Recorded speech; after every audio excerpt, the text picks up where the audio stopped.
And now we're seeing a greater reliance on the National Guard. And so my question then becomes, what happens after this moment? We have already taken a step that is unprecedented in our state.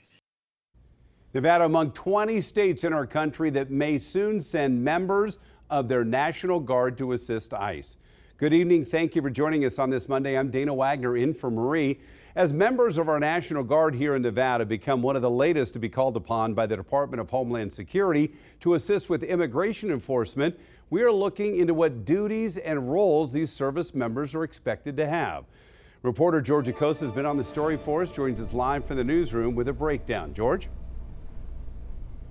Yeah, Dana, a brief breakdown of the role of National Service Guard members is to protect, defend, and to serve under their state's governor. Now, in this case, under Governor Joe Lombardo. Now, the roles also include to respond in times of crisis and in cases of emergencies as well. He sees what's happening nationally. He also sees the mess that's happened in cities like Los Angeles and other, New York and other places.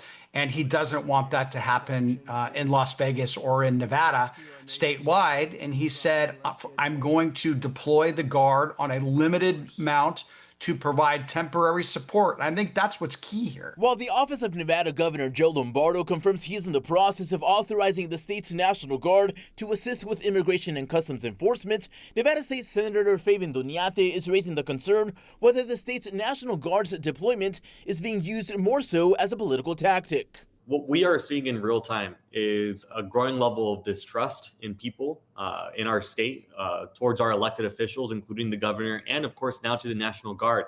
Instead of using the National Guard to advance issues that would help with political crises, what we are seeing is that the governor is using them to further divide us. And while the Department of Homeland Security has requested the assistance of National Guard service members from 20 states at ICE processing and detention facilities, a spokesperson for the Nevada National Guard says their role won't be law enforcement, but more so paperwork such as administrative and logistic support. It's a limited deployment, again, purely temporary support to aid the Department of Homeland Security and Immigration and Customs Enforcement.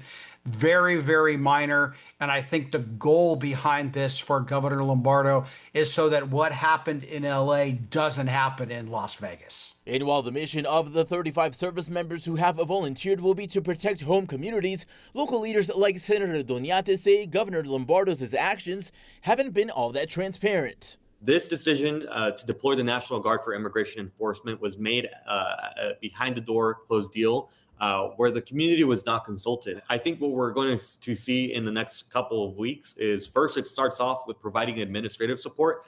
Then it involves deputizing the National Guard to perform the actions of ICE, of Customs and Immigration.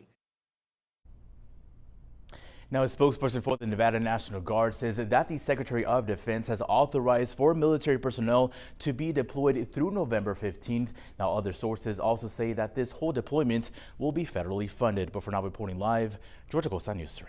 Meanwhile, President Donald Trump